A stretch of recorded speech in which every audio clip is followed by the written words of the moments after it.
enjoyed the sambar and rice thoroughly. சாம்பாரும் ரைஸை மிக சந்தோஷமாய் ருசித்து சாப்பிட்டேன். I think that was one of the best sambar I ever had.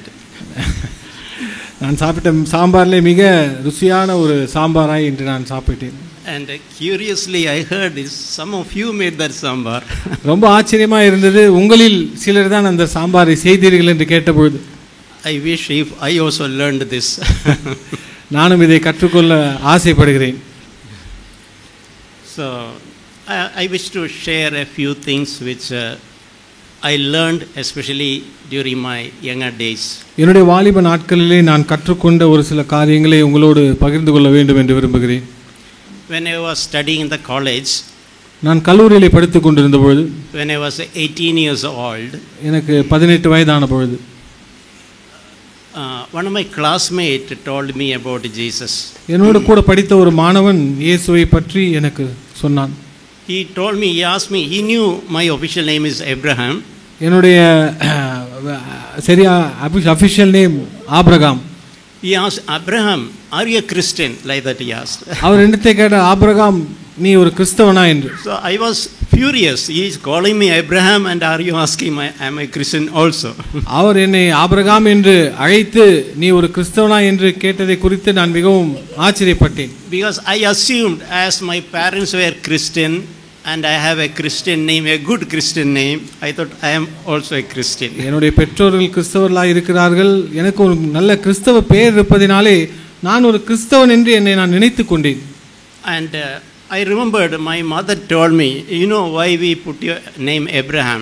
என்னுடைய தாயார் இடத்திலே சொன்னது எனக்கு ஞாபகம் இருக்கிறது. உனக்கு ஏன் ஆபிரகாம் என்று பெயர் வைத்தோம் தெரியுமா? We wanted to be like a father Abraham. நீ தகப்பனாகிய ஆபிரகாமை போல் இருக்க வேண்டும் என்று. We wanted to be someone who put faith and confidence in God like Abraham. ஆபிரகாமை போல உன்னுடைய விசுவாசத்தையும் நம்பிக்கையும் நீ தேவன் மீது வைக்க வேண்டும் என்று அந்த பெயரை இட்டோம். But I realized even though I have my name Abraham, I find very hard to trust God. ஆனால் என்னுடைய பெயர் ஆபிரகாமா இருந்தாலும் தேவனை விசுவாசிப்பது எனக்கு ஒரு கடினமான காரியமாக இருந்தது.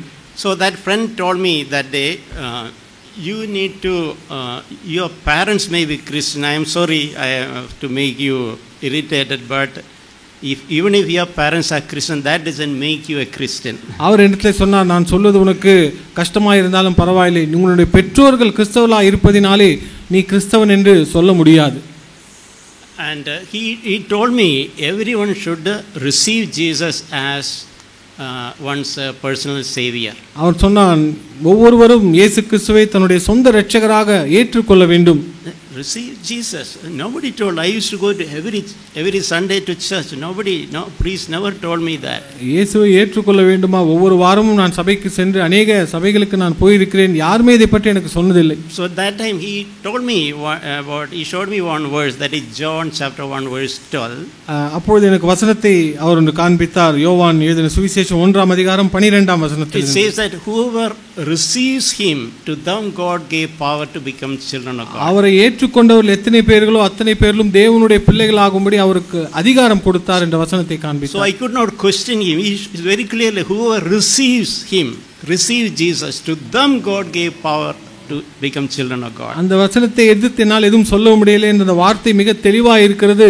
அவரை ஏற்றுக்கொண்டவர் எத்தனை பேர்களோ அத்தனை பேர்களும் தேவனுடைய பிள்ளைகளாகும்படி அழைக்கப்படுகிறார்கள். So when I thought about my own life at that time, அந்த நாட்களிலே என்னுடைய சொந்த வாழ்க்கையை பற்றி நான் யோசித்த பொழுது, I was not an atheist. நான் ஒரு நாத்திகன் அல்ல. I was believing God. நான் தேவனை விசுவாசிக்கிறவன். I used to pray. நான் ஜெபிப்பதுண்டு. And I have received lot of answers to prayer. ஜெபத்திற்கு अनेक பதில்களையும் என்னுடைய வாழ்க்கையிலே பெற்றுக் கொண்டிருக்கிறேன். Even though I had not received Jesus as my personal savior. இயேசுவை என்னுடைய சொந்த இரட்சகராக ஏற்றுக்கொள்ளாமல் இருந்தும் என் ஜெபத்திற்கு பதில் வந்திருக்கிறது. For example, I'll tell you, when I was in 12th standard, எடுத்துக்காட்டாக நான் 12ஆம் வகுப்பு படிக்கும் பொழுது, I had all along a problem of distraction. நான் கவனம் சிதறுதல் கூடிய ஒரு பிரச்சனை எனக்கு இருந்தது. I could not concentrate on anything at a time. ஒரு காரியத்தை தொடர்ந்து என்னால் கவனத்தோடு பார்க்க முடியாது. My mind would always wander. என்னுடைய மனம் எப்பொழுதுமே அலைந்து கொண்டிருக்கும். So when in 12th standard when the professor is saying, I am looking at face, my mind is wandering everywhere. So 12ஆம் வகுப்பு படிக்கும்போது ஆசிரியர் நடத்தி கொண்டிருப்பார், நான் அவர்களை பார்த்து கொண்டிருப்பேன், ஆனால் என்னுடைய மனது பல இடங்களில் இருக்கும். I was not understanding anything what he was teaching. அவர் கொடுத்த காரியத்தை எதையுமே என்னால் விளங்கிக் கொள்ள முடியாது. Especially there was a subject called organic chemistry. அதில் விசேஷமாய் ஆர்கானிக் கெமிஸ்ட்ரி என்ற ஒரு சப்ஜெக்ட் ஒன்று இருந்தது. So after when 12th we know it is an important examination. நான் 12ஆம் வகுப்பு அதனுடைய அந்த கடைசி தேர்வு மிக முக்கியமான தேர்வு என்று அறிந்திருக்கிறோம். The academic year or we used to have something called study leave, 2 or 3 months time to study. So படிப்பதற்காக தேர்வுக்கு முன்பாக ஸ்டடி ஹாலிடேஸ் என்று கொடுப்பார்கள். So that exam year is over, but for me organic chemistry only thing I know is something like honeycomb, some octagonal shape thing picture I can remember. That is the only thing I could remember. So organic கெமிஸ்ட்ரியில் எனக்கு மனதில் வந்ததெல்லாம் அந்த தேன் கூட்டை போல சில ஓட்டைகள், சில வரைபடங்கள் இருக்கும், இது மாத்திரம்தான் என் மனதில் இருந்தது. So my mother was someone who used to trust God. என்னுடைய தாயார் தேவனை விசுவாசிக்கிறவர்களாக இருந்தார்கள். In our family there is many challenges. எங்களுடைய குடும்பத்தில் அநேக சவால்கள் நிறைந்த குடும்பமாக இருந்தது. But I have seen those season when there are many problems, my mother would kneel and pray. I used to see that. அந்த நெருக்கடியான அந்த காலங்களிலே என்னுடைய தாயார் முழங்கால் படியிட்டு ஜெபிப்பதை நான் அநேக முறை பார்த்திருக்கிறேன். And I would see some solution for the problem at home. அந்த நேரத்திலே குடும்பத்தில் இருக்கிற அந்த பிரச்சனைகளுக்கான தீர்வை என்னால் பார்க்க முடிகிறது. So I decided I will start praying. I will ask God might help me to understand organic chemistry. So அதனால் நான் தேவனிடத்திலே ஜெபிக்க ஆரம்பித்தேன், ஆண்டவரே எனக்கு இந்த ஆர்கானிக் கெமிஸ்ட்ரியை புரிந்து கொள்ள எனக்கு உதவி செய்யும் என்று. So I started praying and I started studying afresh myself. During those study holidays. அந்த நானே ஜெபித்து அந்த ஸ்டடி ஹாலிடேஸ்ல நானே படிக்க துவங்கினேன். Every day I would pray and I will study. ஒவ்வொரு நாளும் நான் ஜெபித்து விட்டு படிப்பேன். So progressively over those 2-3 months period it was like a cloud being removed from my life.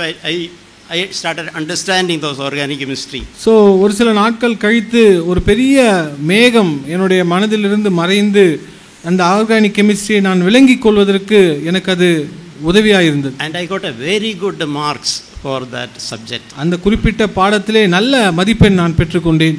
So same year another thing happened. இதே மாதிரி ஒரு காரியம் நடந்தது. Maths was another difficult subject for me. கணிதம் எனக்கு ஒரு மிக கடினமான ஒரு பாடமாக இருந்தது. So I still remember 12th standard maths, whatever I knew I wrote. நான் 12ஆம் வகுப்பு அந்த மேக்ஸ் பாடத்திலே எனக்கு தெரிந்ததை மாத்திரம் எழுதினேன். But still so much to be written. My mind is blank. I am not understanding anything beyond what I could. நான் எழுத வேண்டியதான் எழுதினேன். அதற்கு பிறகு என்னுடைய மனதிலே எதையுமே என்னால் விளங்கிக் கொள்ள முடியவில்லை. But then in the examination I started praying.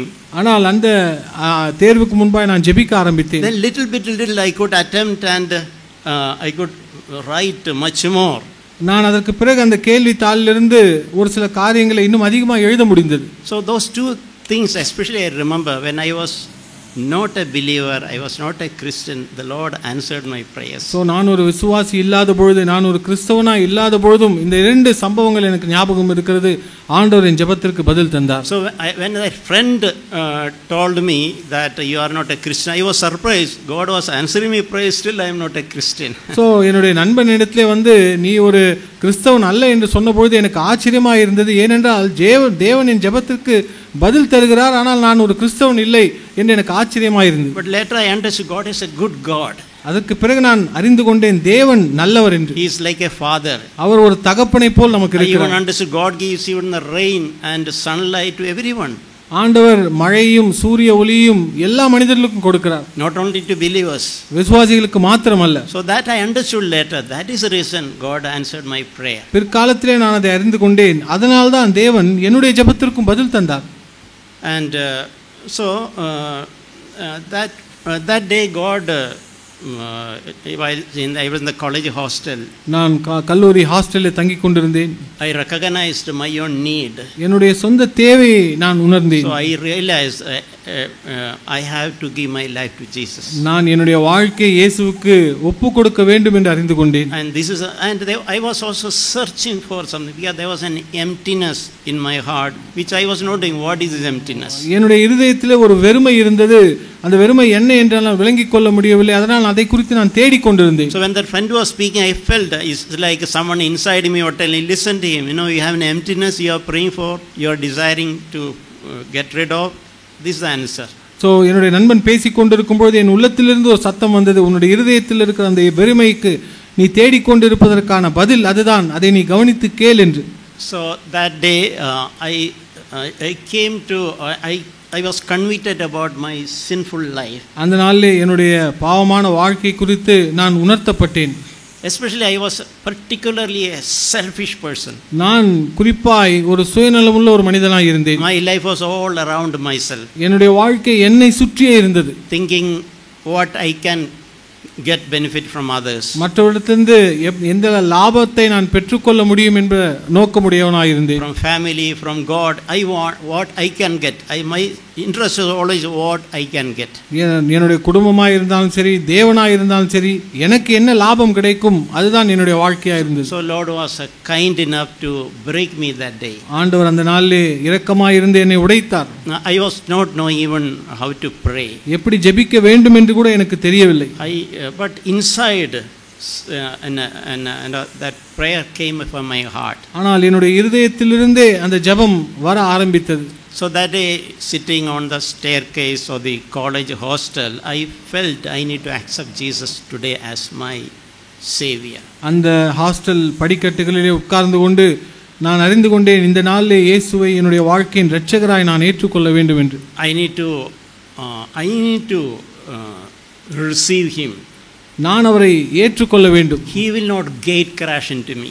அவர் என்னை உடைத்து தள்ளிக்கொண்டு உள்ளே வர முடியாது. I also learned later, devil will gate crash, but Jesus will not. பிற்காலத்திலே நான் அறிந்து கொண்டேன், சாத்தான் அவன் உடைத்து உள்ளே வர முடியும், ஆனால் தேவன் அப்படி செய்ய மாட்டார். For Jesus to come into my heart, I need to let him, I need to receive him. இயேசு கிறிஸ்து என்னுடைய இருதயத்திலே வர வேண்டும் என்றால் நான் அவரை ஏற்றுக்கொள்ள வேண்டும், நான் கதவை திறந்து உள்ளே அனுமதிக்க வேண்டும்.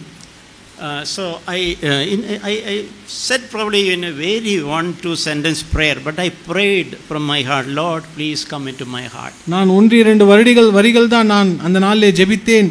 ஆனால் என் இருதயத்திலிருந்து ஜெபித்தேன், ஆண்டவரே என் இருதயத்திலே வாரும் என்று. I am fed with my own that self-centered, selfish life, living just thinking about me. ஆண்டவரே என்னுடைய சுயநலமான வாழ்க்கை, எனக்கு என்ன லாபம் கிடைக்கும், என்ன நினைத்தே வாழ்ந்து கொண்டிருந்த வாழ்க்கையை நான் வெறுத்து விட்டேன். I wanted to forgive all my sins. ஆண்டவரே என்னுடைய எல்லா பாவங்களும் மன்னிக்கப்பட வேண்டும். And so there was a real change in my life that day.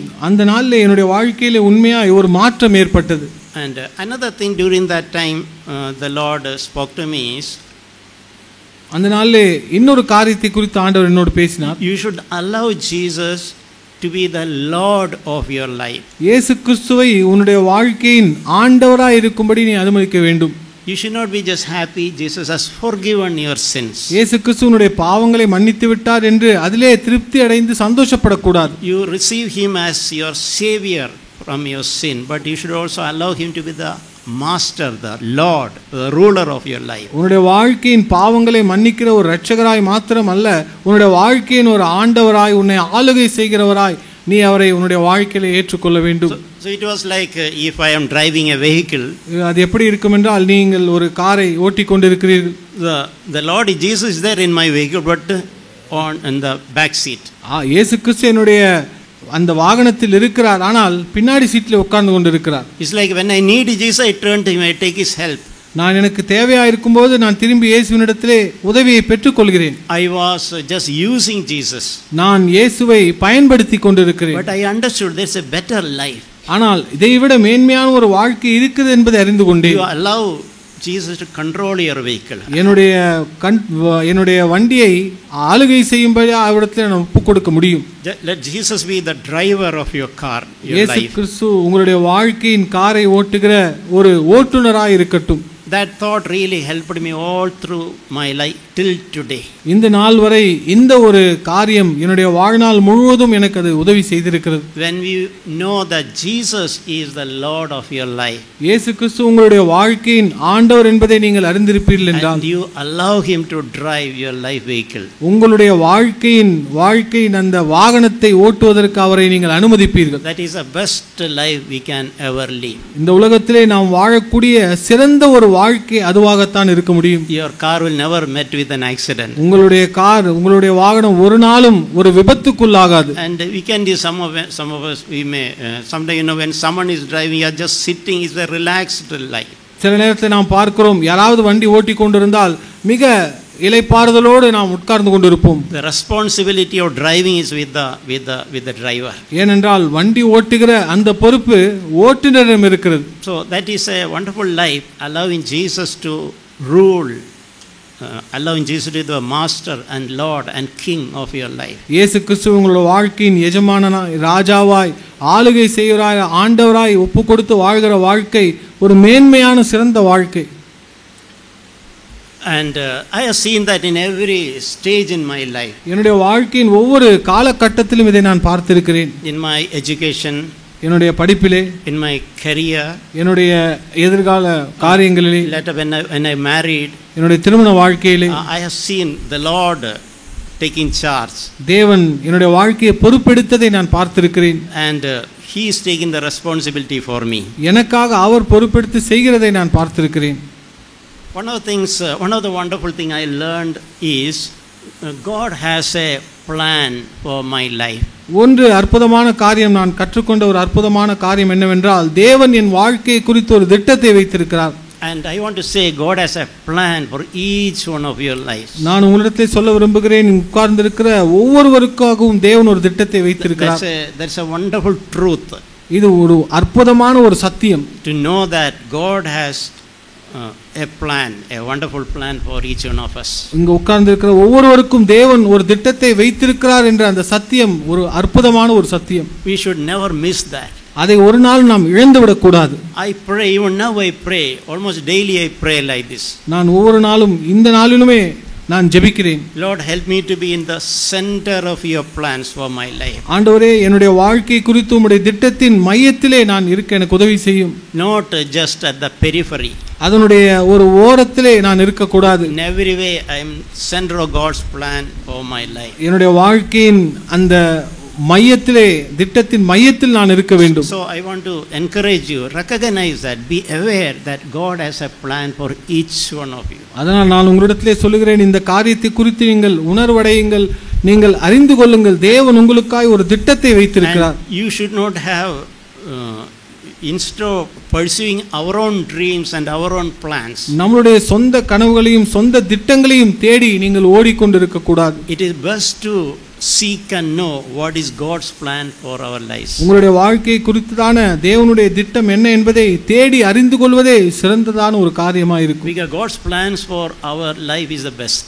ஆண்டவருடைய திட்டமே நம்முடைய வாழ்க்கையின் சிறந்தது. We cannot have any better choice than what God has planned for us. தேவன் நமக்காய் வைத்திருக்கிற திட்டத்தை விட ஒரு மேன்மையான திட்டத்தை நம்மால் ஒரு நாளும் யோசிக்க முடியாது. So seeking God's plan and knowing God's plan and be within God's plan is a wonderful life. தேவனுடைய திட்டத்தை அறிந்து கொள்வது, தேவனுடைய திட்டத்தை அறிந்து செயல்பட்ட அந்த திட்டத்திலே வாழ்வதே நம்முடைய வாழ்க்கையின் சிறந்ததாக இருக்கிறது. And seek to be right in the middle of God's plan. தேவனுடைய அந்த திட்டத்தின் மையத்தில் இருக்க நீங்கள் முயற்சி எடுங்கள். There is a beautiful verse in Jeremiah 29:11. எரேமியா 29ஆம் அதிகாரம் 11ஆம் வசனத்திலே ஒரு அற்புதமான வசனம் ஒன்று இருக்கிறது. It speaks about God's plan for his children. தேவன் தன்னுடைய பிள்ளைகளுக்காய் வைத்திருக்கிற திட்டத்தை குறித்து சொல்கிறது. And one thing which the Lord is saying, that my plan for you is not your calamity. நான் உனக்காய் வைத்திருக்கிற அந்த திட்டம் தீமைக்கானதல்ல. This is very important to know that. இதை அறிந்து கொள்வது மிக முக்கியமான காரியம். Because I myself had a very bad picture about God. எனக்கே தேவனை குறித்து ஒரு தவறான படத்தை நான் வைத்துக் கொண்டிருந்தேன். I don't know how I got it. அது எப்படி எனக்கு கிடைத்தது என்று எனக்கு தெரியாது. But my idea about God was more like a policeman with a lathi in his hand. என்னுடைய தேவனை குறித்ததான ஒரு படம் எப்பொழுதுமே ஒரு போலீஸ்மேன் கையிலே வந்து ஒரு போலீஸ்காரர் ஒரு கம்பை வைத்து காத்து கொண்டிருப்பது போல இருந்தது. Waiting for me to make a mistake and waiting to punish me. என்னை நான் எப்பொழுது தவறு செய்வேன் என்பதை கவனித்து பார்த்து என்னை தண்டிப்பதற்காக காத்து கொண்டிருக்கிறார். So I was thinking, I had a period early in my life, the image about God is somebody who is waiting to punish me. So என்னுடைய வாழ்க்கையிலே ஆரம்பத்திலே தேவனை குறித்ததான படம் இதுவா இருந்தது. ஒரு போலீஸ்காரரை போல எப்பொழுது என்னை தண்டிக்கலாம் என்று தேவன் காத்து கொண்டிருக்கிறார். He is waiting for me to fall into a sin. என்னை ஒரு பாவத்திலே விழும்படியாய் அவர் காத்து கொண்டிருக்கிறார். He is waiting for me to do some mistake. ஏதோ ஒரு தவறு செய்வதற்காக அவர் காத்து கொண்டிருக்கிறார். So that he could punish me. அது நிமித்தமாய் அவர் என்னை தண்டிப்பதற்காக அவர் காத்து கொண்டிருக்கிறார். That was the image of God I had. அப்படிப்பட்ட ஒரு படத்தை தான் தேவனை குறித்து நான் மனதிலே வைத்திருந்தேன். But when I discovered this passage, this verse, Jeremiah 29:11. ஆனால் இந்த எரேமியா 29ஆம் அதிகாரம் 11ஆம் வசனத்தை நான் பார்த்தபொழுது it says that my plans for you is not for a calamity. என்னுடைய திட்டங்கள் தீமைக்கானதல்ல. Yeah, is specifically saying it is not for it's not for something harmful. உன்னுடைய வாழ்க்கையை அழிப்பதற்காய் உங்களை காயப்படுத்துவதற்காய் அல்ல. God's plan for you is not to cause an accident or to punish you, to break your leg. No. தேவனுடைய திட்டம் உங்களுக்கு ஒரு விபத்து நடப்பதோ உங்கள் கை கால்களை உடைப்பதோ அது தேவனுடைய திட்டம் அல்ல. But to give you a future and a hope. உங்களுக்கு ஒரு எதிர்காலத்தையும் உங்களுக்கு ஒரு நம்பிக்கையும் தேவன் வைத்திருக்கிறார். Those two words are very often refreshed me. இந்த இரண்டு வார்த்தைகளும் अनेक நேரத்திலே நமக்கு புத்துணர்ச்சி தரக்கூடியதாக இருக்கிறது. So my impression about God totally changed. தேவனை குறித்ததான அந்த படம் என்னுடைய வாழ்க்கையிலே முற்றிலுமாய் மாறிவிட்டது. Now I know God as much more as a loving father. இப்பொழுது தேவனை என்னை நேசிக்கிற ஒரு தகப்பனாய் நான் அறிந்திருக்கிறேன். Not anymore, God is not anymore a policeman to me. எனக்கு இப்பொழுது தேவன் ஒரு போலீஸ்காரரை போல இருப்பதில்லை. Now I know God as a loving father who keenly interested in every detail of my life. இப்பொழுது என்னுடைய தகப்பனாய் என்னை நேசிக்கிற ஒரு தகப்பனாய் என்னுடைய வாழ்க்கையின் ஒவ்வொரு காரியத்தை நுணுக்கமாய் செய்ய விருப்பமுடையவராய் நான் பார்க்கிறேன். His desire is for my welfare in every way. என்னுடைய வாழ்க்கையின் நலனுக்காகவே அவர் திட்டம் வைத்திருக்கிறார் என்பதை நான் அறிந்திருக்கிறேன். Especially to give you a future and a hope. விசேஷமாய் உங்களுக்கு ஒரு எதிர்காலத்தையும் உங்களுக்கு ஒரு நம்பிக்கையும் தருவதற்கு அவர் விருப்பமுடையவராய் இருக்கிறார். So it was very encouraging to know that God has a plan to give me a future in every way. ஆண்டவர் உங்களுடைய வாழ்க்கையின் ஒவ்வொரு காரியத்திலும் ஒரு எதிர்காலத்தை வைத்திருக்கிறார் என்பது மிக உற்சாகமான ஒரு காரியமாய் இருக்கும். And I have every reason to be in hope always. நான் நம்பிக்கையோடு இருப்பதற்கு எல்லா விதமான சாத்தியக்கூறுகளும் காரணங்களும் இருக்கிறது. There is no situation in my life where I need to think that I am hopeless. என்னுடைய வாழ்க்கையிலே நான் நம்பிக்கையற்றவனாய் போவதற்கு எப்படிப்பட்ட ஒரு சூழ்நிலையும் அவசியம் இருக்க வேண்டிய அவசியம் இல்லை. However things may seem not going good, என்னுடைய வாழ்க்கையிலே காரியங்கள் எவ்வளவு கடினமாய் போனாலும் still there is hope for me. எனக்கு அப்பொழுதும் நம்பிக்கை இருக்கிறது. And I am really encouraged and challenged when this thought which I heard from someone, இந்த ஒரு காரியம் யாரோ ஒரு இடத்துல கேட்ட இந்த காரியம் என்னை அதிகமாக யோசிக்க வைத்தது. which is very true.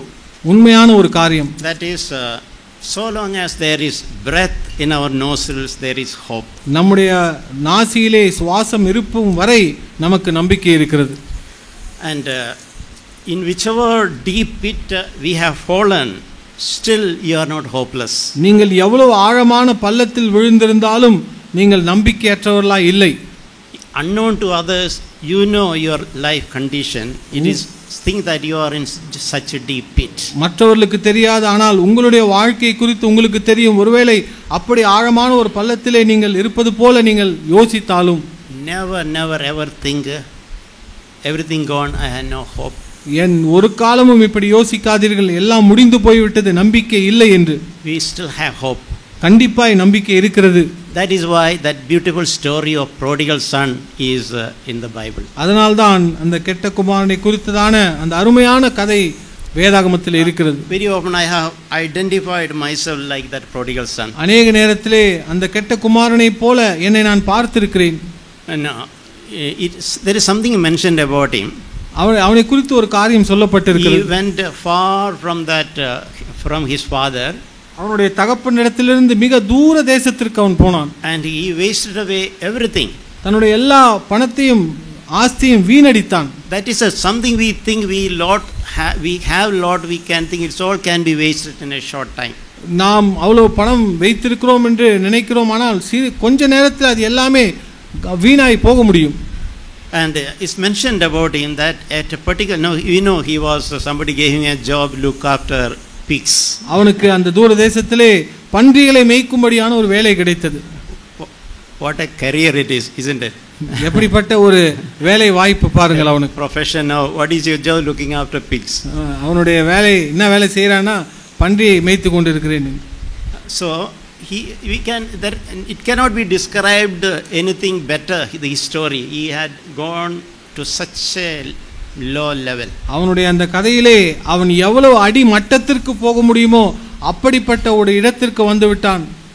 So something is written at that point. It mentioned that he came to his senses. அவனுக்கு புத்தி தெளிந்தது என்று அந்த சூழ்நிலையிலே அந்த நேரத்திலே நடந்த ஒரு காரியத்தை எழுதியிருக்கிறது. So one point or other we need to come to our senses. ஏதோ ஒரு நேரத்திலே நம்முடைய புத்தி தெளிய வேண்டும்.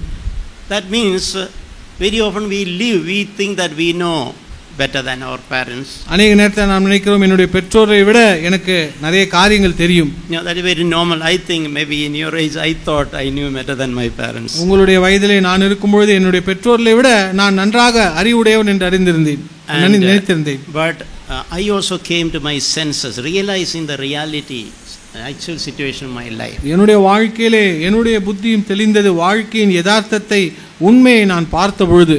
And we know how the father received him back joyfully, and there was a celebration in the house. நாம் அறிந்திருக்கிறோம் எப்படி அந்த தகப்பன் சந்தோஷமாய் தன்னுடைய மகனை ஏற்றுக்கொண்டு வீட்டிலே ஒரு கொண்டாட்டமும் வீட்டிலே ஒரு நடனமும் சந்தோஷமும் இருந்தது. So it is more than a prodigal son story. It is the story of a compassionate father. அது கெட்ட குமாரனுடைய அந்த கதை என்று சொல்வதை விட ஒரு நேசிக்கிற ஒரு தகப்பனுடைய கதை என்று சொல்ல வேண்டும். So in every situation now it's good to remember that a father is eagerly waiting in whichever situation I am, he is eagerly waiting to receive me back. இந்த காரியத்தை நீங்கள் எப்பொழுதும் நினைத்துக் கொள்ளுங்கள். எப்படிப்பட்ட மோசமான சூழ்நிலையில் இருந்தாலும் உங்களுக்காய் ஆவலோடு எதிர்பார்த்து காத்து கொண்டிருக்கிற தகப்பன் ஒருத்தர் இருக்கிறார். That is not just half-heartedly receiving, but receiving, and there is a celebration to such an extent that so-called elder son who was a good boy, he was envious. So அவர் ஏதோ அரைகுறையாய் அரை மனதோடு உங்களை ஏற்றுக்கொள்கிறார் அல்ல, அவர் சந்தோஷமாய் ஏற்றுக்கொண்டு அந்தளவு அவர் கொண்டாட்டத்தின் நிமித்தமாய் மூத்த மகனாய் நல்ல மகனாய் இருந்த மூத்த மகன் பொறாமைப்படும் அளவிற்கு அவர் சந்தோஷப்பட்டார். So remember that we have hope, we have a future, and we have a hope.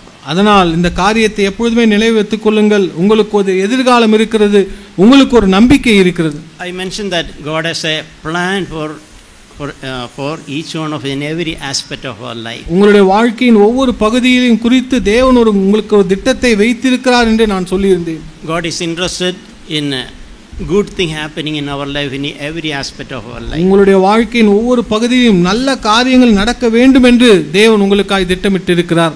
I remember when I was still in the same college, one elderly uncle visited us. அந்த அதே கல்லூரியில் நான் படித்துக் கொண்டிருக்கும் பொழுது வயது முதிர்ந்த ஒரு அங்கிள் என்னை சந்திக்கும்படி வந்தார். He came from Pune. அவர் பூனேயிலிருந்து வந்தார். And I was maybe 19 years at that time. அப்பொழுது எனக்கு 19 வயதாக இருந்திருக்கும். I asked him a question. அவரிடத்தில் ஒரு கேள்வி கேட்டேன். I asked, uncle, I am a Christian already. Is there anything wrong in having a love affair? So அவரிடத்திலே நான் கேட்டேன், நான் அப்பொழுது கிறிஸ்தவனாய் மாறி இருக்கிறேன், நான் யாரையாவது காதல் செய்வது அது தவறான ஒரு காரியமா என்று. That was my genuine question. நான் நேர்மையாய் அந்த கேள்வி அவரிடத்திலே கேட்டேன். So I thought it is good, is a good idea. நான் அவரிடத்திலே இது ஒரு நல்ல ஒரு காரியமா இருக்கும் அவரிடத்திலே கேட்டு தெரிந்து கொள்வது. But I remember that the uncle gave me an answer. அந்த அங்கிள் எனக்கு கொடுத்த பதிலை நான் நிலையில் வைத்திருக்கிறேன். He told me something like this. இப்படியாய் அவர் சொன்னார், Abu, when God created you, Abu தேவன் உன்னை சிருஷ்டித்த பொழுது God has planned a girl for you somewhere in the world. இந்த உலகத்திலே ஏதோ ஒரு இடத்திலே உனக்காக ஒரு பெண்ணை அவர் வைத்திருக்கிறார். You should not miss that person. அந்த நபரை நீ இழந்து விட கூடாது. You should not be attracted to you should not give your heart to someone your heart is attracted. உன்னுடைய இருதயம் ஈர்க்கப்படுவதனால யாரோ ஒருவருக்கு உன்னுடைய இருதயத்தை நீ கொடுத்து விட கூடாது. Preserve your heart to give to that one person whom God has created for you. உன்னுடைய இருதயத்தை நீ காத்துக்கொள். உனக்காய் நியமிக்கப்பட்ட அந்த ஒரு நபருக்காய் நீ அதை கொடுக்க வேண்டும்.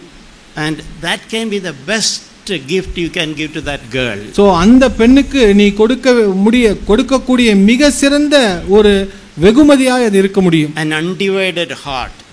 எங்கும் பகிர்ந்து கொடுக்கப்படாத ஒரு இருதயம். So he said, if you give 5% of your heart to one girl here, இங்கு ஒரு பெண்ணிடத்திலே 5% உன்னுடைய இருதயத்தை கொடுத்து விட்டாய், another 5% to another girl you meet, இன்னொரு 5% இன்னொரு பெண்ணுக்கு கொடுக்கிறாய். when you finally discover the actual person whom God has chosen for you, தேவன் உனக்காய் வைத்திருக்கிற சரியான நபரை நீ தேர்ந்தெடுக்கும் பொழுது your heart is already a little bit divided. உன்னுடைய இருதயம் முன்பாகவே பகிர்ந்து அது அளவிட்டு கொடுக்கப்பட்டாய்விட்டது. Encourage, preserve your heart for that till you find that one person to whom you should share all of your love, all of your heart. உன்னுடைய இருதயத்தை நீ காத்துக்கொள். அந்த நபரை கண்டுபிடிக்கும் வரை அதற்கு பிறகு அந்த பெண்ணுக்கு உன்னுடைய முழு இருதயத்தையும் உன்னுடைய எல்லாவற்றையும் நீ கொடு. He said that can be the best gift you can give to that girl whom you would finally marry.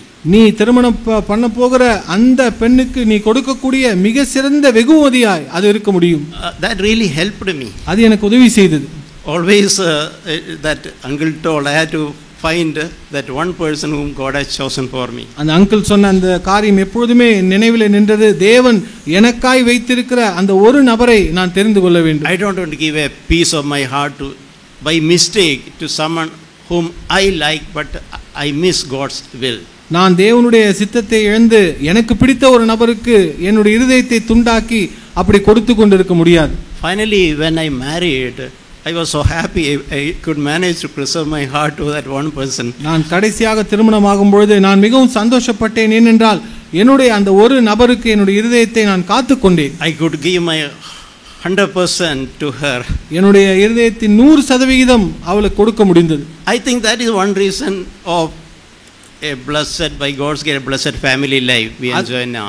அதுதான் என்னுடைய வாழ்க்கையில இன்றைக்கு நாங்கள் அனுபவிக்கிற சந்தோஷமான குடும்ப வாழ்க்கைக்கு ஒரு காரணமா இருக்கிறது. Now why I mentioned this, even regarding marriage there is that is also God's part of God's plan for us. ஏன் இந்த காரியத்தை சொல்கிறேன் என்றால் திருமணமும் உங்களுடைய வாழ்க்கையின் தேவனுடைய திட்டத்தில் ஒரு பங்காய் இருக்கிறது. See, after we receive Jesus as our Savior, the second most important decision in our life is to choose our marriage partner. இயேசு கிறிஸ்துவை நம்முடைய வாழ்க்கையில் சொந்த இரட்சகராய் ஏற்றுக்கொண்ட பிறகு நாம் எடுக்க போகிற இரண்டாவது மிக முக்கியமான தீர்மானம் நம்முடைய வாழ்க்கை துணை தேர்ந்தெடுப்பது. That is a decision which affects our whole life. அந்த ஒரு தீர்மானம் நம்முடைய முழு வாழ்க்கையும் பாதிப்பை ஏற்படுத்தக்கூடியதாக இருக்கு. We will marry only once in our life. ஏனென்றால் நாம் ஒரே ஒரு முறை தான் வாழ்க்கையில திருமணம் செய்து கொள்கிறோம். That's a very very very important decision. அதனால் அது மிக மிக முக்கியமான ஒரு தீர்மானம். So we should never miss God's plan for us in that area. அதனால் அந்த குறிப்பிட்ட திருமண பகுதியிலே தேவனுடைய திட்டத்தை ஒரு காலமும் நாம் இழந்து போய்விடக் கூடாது. See, you can, if you want to change, if you don't like your job, you can change another, you can find another job. ஒருவேளை உங்களுக்கு நீங்கள் செய்கிற வேலை உங்களுக்கு பிடிக்கவில்லை என்றால் வேறொரு வேலைக்கு நீங்கள் மாற்றிக்கொள்ளலாம். And no, come even to church, if you don't like this church, it's not harm to go to another church if you really find a better church. நீங்கள் இந்த சபைக்கு வருகிறீர்கள், இந்த சபை உங்களுக்கு பிடிக்கவில்லை என்றால் இது தவறல்ல. நீங்கள் உங்களுக்கு பிடித்த இதைவிட மேன்மையான சபை இருக்கும் என்றால் நீங்க அங்க போகலாம். But marriage happens only one as per God's plan. ஆனால் திருமணம் என்பது தேவ திட்டத்தின்படி ஒரே ஒரு முறை நடக்கிறது. So seek to know God's perfect will in that area. அதனால் தேவனுடைய சித்தத்தை தேடி அந்த குறிப்பிட்ட பகுதியிலே அதை நிறைவேற நீங்கள் அதை குறித்து தேடுங்கள். Now there are beautiful examples in the Bible how God took that initiative and interest in marriages. வேதாகமத்திலே தேவன் இந்த திருமணத்தை குறித்து எப்படியெல்லாம் அவர் காரியத்தை முன்னிருந்து செய்தார் என்று अनेक உதாரணங்கள் இருக்கிறது. For example, when for Adam God created an Eve and presented to her. ஆதாமை தேவன் சிருஷ்டித்து பிறகு ஏவாளை சிருஷ்டித்து ஆதாமிடத்திலே கொண்டு வந்து கொடுத்தார். And he first put Adam to sleep. ஆதாமை முதலாவது ஆண்டவர் தூங்க வைத்தார். So he was not hunting, or meaning is there should be a kind of inside a rust in our heart in that area. ஆதாம் அந்த நேரத்திலே அவன் போராடி கொண்டிருக்கவில்லை. அதனுடைய அர்த்தம் என்னவென்றால் இந்த திருமண காரியத்தை குறித்து நம்முடைய இருதயத்திலே முதலாவது ஒரு இளைப்பாறுதல் இருக்க வேண்டும். And allow God to take that initiative. தேவன் முன்னின் அந்த காரியத்தை எடுக்க அதற்கு தேவனை அனுமதிக்க வேண்டும். We know the wonderful story how God supernaturally connected Rebecca to Isaac. நாம் அறிந்திருக்கிறோம் அந்த ஈசாக்கை எப்படி இயற்கைக்கு அப்பாற்பட்ட விதத்திலே ரெபேக்காவோடு தேவன் இணைத்தார் என்பதை நாம் வேதத்தில் பார்க்கிறோம். Again God took the initiative. தேவன் அந்த காரியத்தை முன்னின்று ஆரம்பித்தார். In another place is written about Ruth. அதற்கு இன்னொரு பகுதியிலே ரூத்தை பற்றி எழுதப்பட்டது. She was not even thinking about marriage. அவள் திருமணத்தை பற்றி யோசிக்க கூட இல்லை. Her interest was only to gather some grains to fill her stomach. தன்னுடைய வயிற்றை நிரப்பும்படி கொஞ்சம் தானியங்களை பொறுக்கி விட்டு போவதற்காக வந்தாள். So God supernaturally led her into the field of Boaz. ஆனால் இயற்கைக்கு அப்பாற்பட்ட விதத்திலே அந்த போவாசினுடைய நிலத்திற்கு ரூத்தை தேவன் வழி நடத்தினார். So there are so many encouraging examples of God's sovereignty. தேவனுடைய ஆளுகை குறித்து வேதத்திலே அற்புதமான அநேக உதாரணங்கள் இருக்கிறது. As part of his plans for our lives. அவர் நம்முடைய வாழ்க்கை குறித்ததான தேவனுடைய திட்டத்தின் ஒரு பகுதியாக இருக்கிறது. So we also should be aligned. We should be with God, seeking to know his perfect plans for our lives. அதனால் தேவனுக்கு நாம் இசைந்து கொடுத்து தேவனோடு இணைந்து நம்முடைய வாழ்க்கையின் அந்த திட்டத்தை தேவன் நிறைவேற்ற அவருக்கு இடம் கொடுக்க வேண்டும். I am very often encouraged how that story how David was anointed as king. நாம் தாவீது எப்படி ராஜாவாய் அபிஷேகம் பண்ணப்பட்டான் என்ற அந்த சம்பவத்தை வேதத்திலே வாசித்திருக்கிறோம். David was not seeking to be a king. தாவீது நான் ராஜாவாக வேண்டும் என்று விரும்பவில்லை. He was just singing, making some psalms and using a musical instrument, and he was looking after the sheep. He was so happy with that life. சங்கீதங்களை அவன் பாடி தன்னுடைய ஆடுகளை மேய்த்துக்கொண்டு அவன் தன்னுடைய இசை கருவிகளை வைத்து தேவனை பாடி துதித்து சந்தோஷமாயிருந்தான்.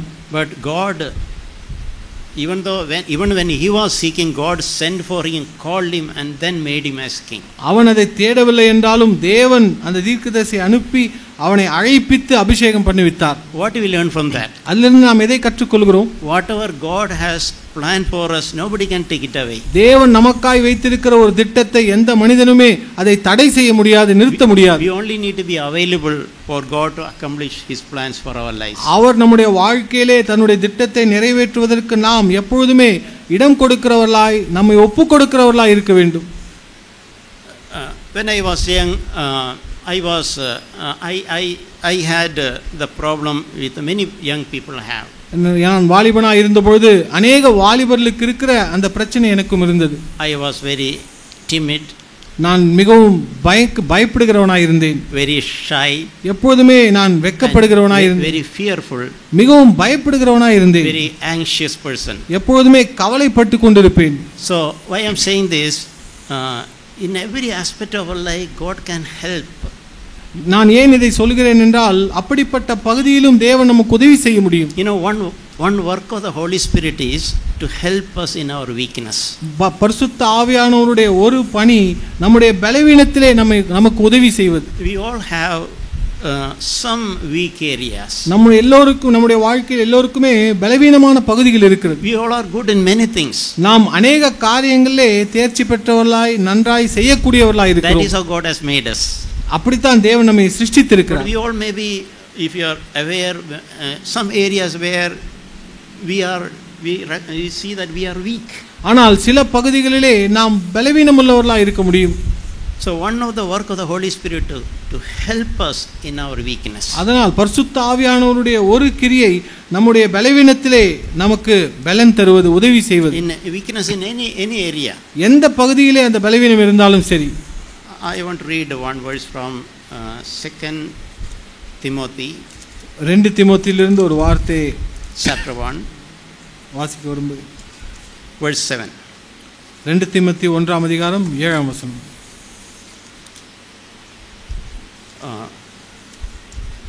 It says that God has not given us a spirit of timidity, but of power and of love and of sound mind. தேவன் நமக்கு பயமுள்ள ஆவியை கொடாமல் பலமும் அன்பும் தெளிந்த புத்தியுமுள்ள ஆவியை கொடுத்திருக்கிறார்.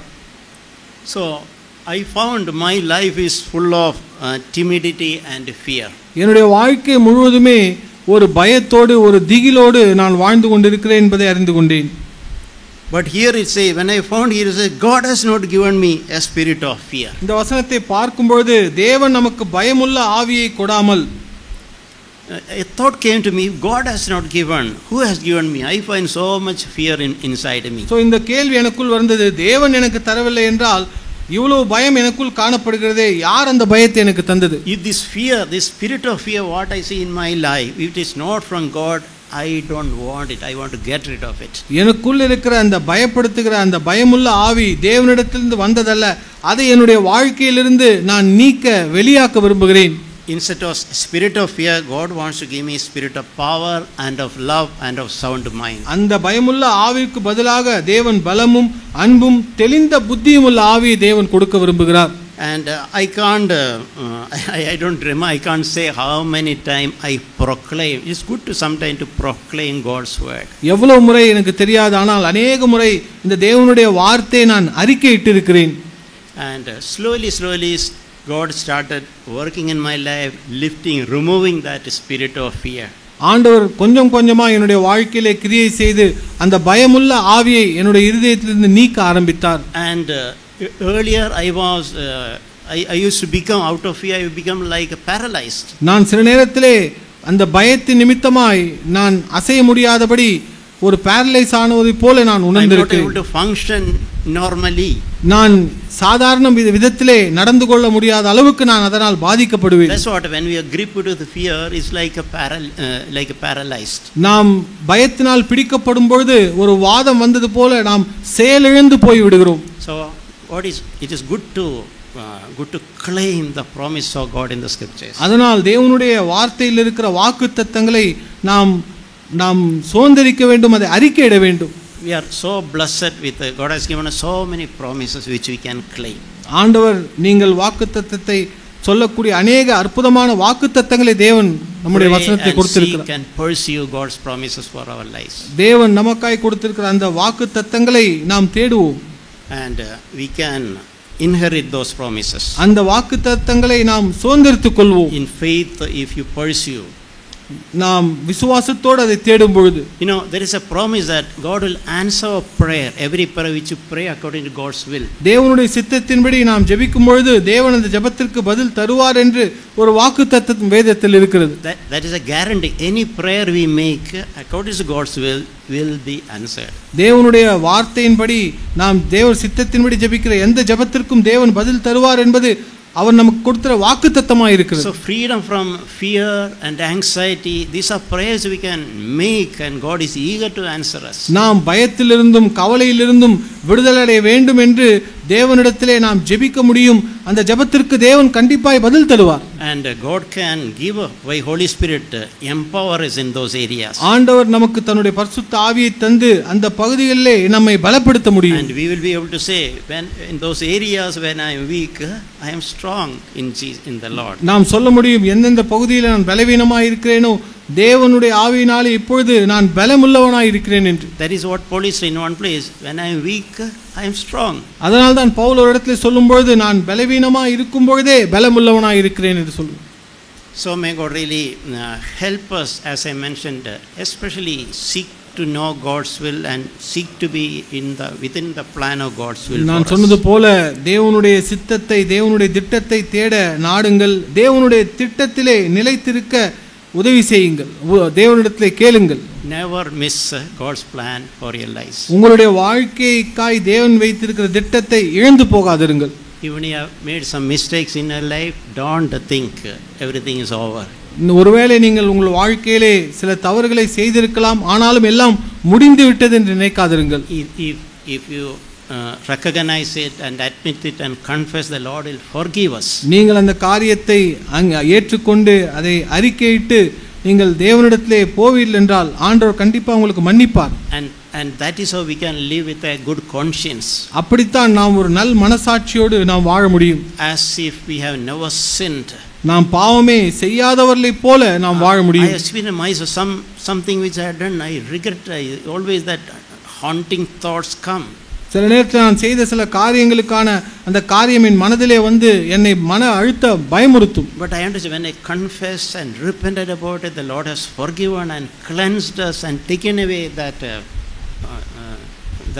condemnation. ஆண்டவரிடத்தில் நான் அறிக்கையிட்ட அந்த காரியத்தை நான் ஒப்பு கொடுத்து அதிலிருந்து மனம் திரும்பும்போது அப்படிப்பட்ட அந்த குற்ற உணர்ச்சியிலிருந்து தேவன் என்னை முற்றிலும் விடுதலை ஆக்குகிறார். So I learned one good lesson. One I learned is the importance of honesty. நான் நேர்மை என்ற அந்த காரியத்தை குறித்து ஒரு அற்புதமான ஒரு பாடத்தை நான் கற்றுக்கொண்டேன். God loves honest people. தேவன் நேர்மையுள்ளவர்களை நேசிக்கிறார். In a way it should come before we seek holiness. நாம் பரிசுத்தத்தை தேடுவதற்கு முன்பதாகவே நேர்மை நம்முடைய வாழ்க்கையில் காணப்பட வேண்டும். That is an extremely good thing, to be honest and sincere. நாம் நேர்மையுள்ளவர்களாய் தேவனிடத்திலே உண்மையுள்ளவர்களாய் என்பது இருப்பது மிக மிக முக்கியமான ஒரு காரியம். Because that is like a good soil in which everything else will flourish. அது ஒரு நல்ல நிலம் போல இருக்கிறது. அதிலே போடுகிற எந்த விதையுமே செழிப்பாய் வளர முடியும். If you are hypocrisy and if you are just seeking to live before people, ஒரு மாயமாலத்தோடு மனிதர்களுக்கு முன்பாய் ஒரு வேஷமோடு ஒரு வாழ்க்கை வாழ விரும்பவில்லை என்றால் that is not a good thing. அது ஒரு நல்ல காரியம் அல்ல. In honesty only every virtues can be grown only in a honest heart. அந்த நேர்மையான அந்த காரியத்தில் மாத்திரமே மற்ற எல்லா நற்குணங்களும் வளர முடியும். So one last thing I want to share is, which I learned in my own life. என்னுடைய வாழ்க்கையில் நான் கற்றுக்கொண்ட ஒரு காரியம் கடைசியாக உங்களோடு பகிர்ந்து கொள்ள விரும்புகிறேன். Is if we fear God, we don't need to fear anybody. நீங்கள் தேவனுக்கு பயப்படுவீர்கள் என்றால் யாரை குறித்தும் எதை குறித்தும் பயப்பட வேண்டிய அவசியம் இல்லை. It is something we all heard many times. இது अनेक முறை நீங்கள் கேட்டிருக்கிறீர்கள். But that should become a reality in our lives. அது உங்களுடைய வாழ்க்கையிலே யதார்த்தமாய் உண்மையாய் மாற வேண்டும்.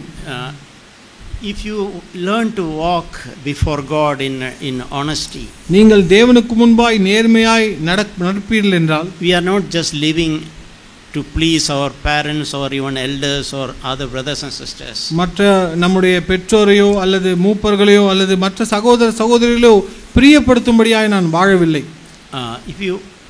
If you sincerely seek to live before God, நீங்கள் உண்மையாகவே தேவனுக்கு முன்பாக வாழ விரும்புவீர்கள் என்றால், everything else is taken care. எல்லாமே தேவனால் பொறுப்பெடுக்கப்படும். And that fear of God is actually what will preserve us from sin. இந்த தேவனுக்கு பயப்படுகிற பயம் பாவத்திலிருந்து நம்மை காத்துக்கொள்ளும். You know Joseph's story. யோசேப்புடைய கதை நமக்கு தெரியும். Joseph was in Potiphar's house. He was alone. Nobody was watching. போத்திபாருடைய வீட்டில் இருக்கும்போது அவன் தனிமையாக இருந்தான். யாருமே அவனை பார்ப்பதற்கு இல்லை. But what preserved him is his fear of God in his heart. எது அவனை பாதுகாத்தது? அவனுடைய இருதயத்தில் இருந்த தேவனுக்கு பயப்படுகிற பயம். It's a real example how genuine fear of God will preserve us. தேவனுடைய உண்மையாய் பயப்படுகிற பயம் எப்படி நம்மை பாதுகாக்கும் என்பதற்கு நல்ல ஒரு உதாரணமாக இருக்கிறது. Primarily any sin is primarily committed in secret. எந்த விதமான ஒரு பாவமே அடிப்படையாய் ரகசியமாய் செய்யப்படுகிறது. It originates from our heart. நம்முடைய இருதயத்தில் ஆழத்திலிருந்து அது வெளியே வருகிறது. So if you in our secret life, if you learn to walk before God in fear of God, that will preserve us from any sin. உங்களுடைய அந்தரங்க வாழ்க்கையிலே தேவனுக்கு பயந்து தேவனுக்கு முன்பாய் நீங்கள் நடப்பீர்கள் என்றால் அநேக காரியங்களிலிருந்து அது உங்களை காத்துக்கொள்ள முடியும். I quickly tell one simple story. ஒரு எளிமையான கதையை நான் சீக்கிரம் சொல்லி முடிக்க விரும்புகிறேன். One father and son, they were walking through the road. ஒரு தகப்பனும் மகனும் ஒரு தெருவிலே நடந்து கொண்டு போகிறார்கள். That father particularly loved watermelons. அந்த தகப்பனுக்கு அந்த தர்பூசணி என்றால் மிகவும் பிடிக்கும். And as they walking, they saw a garden full of ripe watermelon. அவர் நடந்து கொண்டு போகும்பொழுது நன்றாக பழுத்த அந்த தர்பூசணி பழங்கள் இருந்த ஒரு தோட்டத்தை பார்த்தார். So father told son, you wait here, I will break into this farm and I'll pluck a watermelon. If somebody is watching, you just shout at me, I'll run come back. தகப்பன் என்ன சொன்னார் என்றால், நான் உள்ளே போய் அந்த பழத்தை நான் பறித்து விட்டு வருகிறேன், யாராவது பார்த்தால் நீ எனக்கு சத்தம் போட்டு எனக்கு தெரியப்படுத்து. So father entered, he was about to pluck, then suddenly the young boy shouted, papa, someone is watching. So அந்த பழத்தை எடுக்க போற நேரத்தில் திடீரென்று மகன் சத்தம் போட்டு அப்பா யாரோ பார்க்கிறார்கள் என்று சொன்னான். That father left the watermelon, came running back to the road. Who is watching? So அந்த பழத்தை அப்படியே விட்டு பறிக்காமல் அந்த ரோட்டுக்கு வந்து மகனிடத்தில் யார் பார்த்தார்கள் என்று கேட்டான். That little boy said, I suddenly remembered in church I heard God is watching everything. So திடீரென்று அந்த பையன் சொன்னான், நான் சபையிலே கேட்டது ஞாபகம் வந்தது, தேவன் எல்லாவற்றையும் பார்த்து கொண்டிருக்கிறார் என்று. So that's a little story which is meaningful. God is watching everything. So நம்முடைய வாழ்க்கையில் நடக்கிற ஒவ்வொன்றையும் தேவன் கவனித்து கொண்டிருக்கிறார் என்பதற்கான ஒரு சின்ன ஒரு கதை. So if you honestly, sincerely live before God, knowing that God is watching everything lovingly. நீங்கள் உண்மையாகவே தேவனுக்கு முன்பாக நேர்மையாய் வாழும் பொழுது தேவன் எல்லாவற்றையும் அன்போடு கவனித்து பார்த்து கொண்டிருக்கிறார் என்பதை அறிந்திருப்பீர்களானால் we need not fear anybody. நீங்கள் எதற்கும் பயப்பட வேண்டிய அவசியம் இல்லை. So dear young brothers and sisters, அருமையான வாலிப சகோதர சகோதரிகளே, be encouraged. உற்சாகப்படுங்க. We have a loving father ஒரு நல்ல அன்பான தகப்பன் நமக்கு இருக்கிறார். who is so eager to help us. நமக்கு உதவி செய்ய ஆர்வமாக இருக்கிறார். In every situation we are in. நாம் இருக்கிற எந்த சூழ்நிலையா இருந்தாலும் சரி. And remember, he has a marvelous plans for each one of us. நினைவில் வைத்துக் கொள்ளுங்கள், உங்கள் ஒவ்வொருவரையும் குறித்து அற்புதமான ஒரு திட்டத்தை அவர் வைத்திருக்கிறார். We have a future and we have a hope. நமக்கு ஒரு எதிர்காலம் இருக்கிறது, நமக்கு ஒரு நம்பிக்கை இருக்கிறது. You should always seek to be in the center of God's plans for our lives. எப்பொழுதுமே தேவனுடைய திட்டத்தின் மையத்திலே இருப்பதற்கு நீங்கள் முயற்சி செய்யுங்கள். Pray, let the desire be in our heart. ஜெபியுங்கள், அப்படிப்பட்ட ஒரு வாஞ்சை நம்முடைய இருதயத்தில் இருக்க வேண்டும். Lord, every day I want to live in the center of your will for me. ஆண்டவரே, ஒவ்வொரு நாளும் உம்முடைய சித்தத்தின் மையத்திலே நான் வாழ வேண்டும். God may bless you and encourage you. தேவன் உங்களை ஆசீர்வதித்து உங்களுக்கு உதவி செய்வாராக.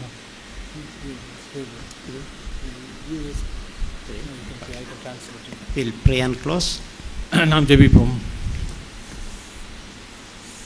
Father, we are so blessed to be your children. ஆண்டவரே, உம்முடைய பிள்ளையாய் இருப்பதற்கு, உங்களுடைய பிள்ளைகளாய் இருப்பதற்கு நாங்கள் எவ்வளவு ஆசீர்வதிக்கப்பட்டவர்கள். Thank you, Lord, for loving each one of us so much. ஆண்டவரே, எங்கள் ஒவ்வொருவரையும் அதிகமாய் நேசிப்பதினால் நாங்கள் நன்றி செலுத்துகிறோம்.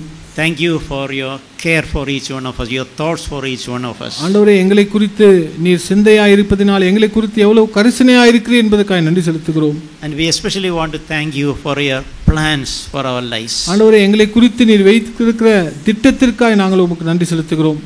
Help us, Lord, to preserve that desire in our hearts to seek your plans for our lives. ஆண்டவரே, நீர் எங்களுக்காய் வைத்திருக்கிற திட்டத்தை நாங்கள் தேடக்கூடியவர்களாய், இருதயத்திலே அதை வாஞ்சிக்கிறவர்களாய் இருக்க எங்களுக்கு உதவி செய்யும்.